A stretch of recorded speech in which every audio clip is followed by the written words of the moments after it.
Les obligations sont l'une des formes d'investissement les plus répandues. Une obligation est un prêt accordé par un investisseur à une entreprise ou un gouvernement. Prenons un exemple. La ville de Liège souhaite construire un nouveau stade de football. Elle a besoin de fonds et elle décide d'émettre des obligations pour collecter cet argent. Chaque obligation émise constitue un emprunt de 10 000 € que la ville promet de rembourser dans 10 ans. Pour rendre cette obligation attractive pour les investisseurs, la ville de Liège paiera un taux d'intérêt annuel de 5 %. On l'appelle le taux nominal. Prenons l'exemple d'un investisseur, Olivier. Il en parle avec son banquier privé et il achète une obligation d'une valeur de 10 000 €. Chaque année, pendant 10 ans, il recevra comme intérêt 500 € de la ville de Liège. Ces intérêts sont également appelés coupons. Après 10 ans, il sera remboursé intégralement des 10 000 € qu'il a prêtés au départ. En 10 ans, il aura gagné 10 fois 500 €, soit 5 000 € en plus de sa mise de départ. Une bonne affaire pour lui et pour la ville de Liège qui aura pu construire son stade. Les obligations sont souvent considérées comme une forme d'investissement plus prévisible et plus stable que les actions, mais elles offrent habituellement des rendements inférieurs. C'est pourquoi elles sont généralement utilisées dans un but de protection et de diversification d'un portefeuille.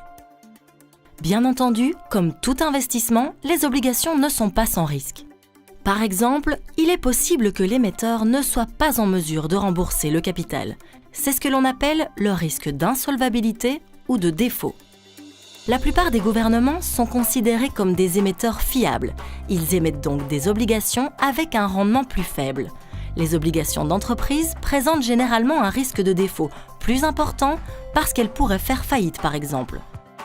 Dans ce cas, cela peut mener à une perte totale de la somme que vous avez investie dans l'obligation. Les obligations d'entreprise offrent donc des rendements plus élevés. D'ailleurs, plus le risque de défaut est grand, plus le rendement sera élevé, mais plus le risque de perdre de l'argent est important. Un autre risque existant est que vos obligations perdent de la valeur avant d'arriver à leur échéance. Cela peut arriver, entre autres, suite à une hausse des taux d'intérêt.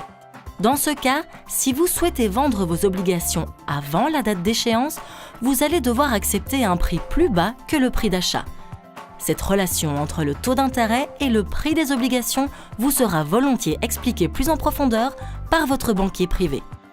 En règle générale, les obligations offrent la possibilité de préserver votre capital tout en générant des revenus. Mélanger actions et obligations est donc très intéressant pour atteindre un objectif d'investissement. Comme les obligations évoluent différemment des actions, elles peuvent aider à accroître ou à protéger les revenus de votre portefeuille.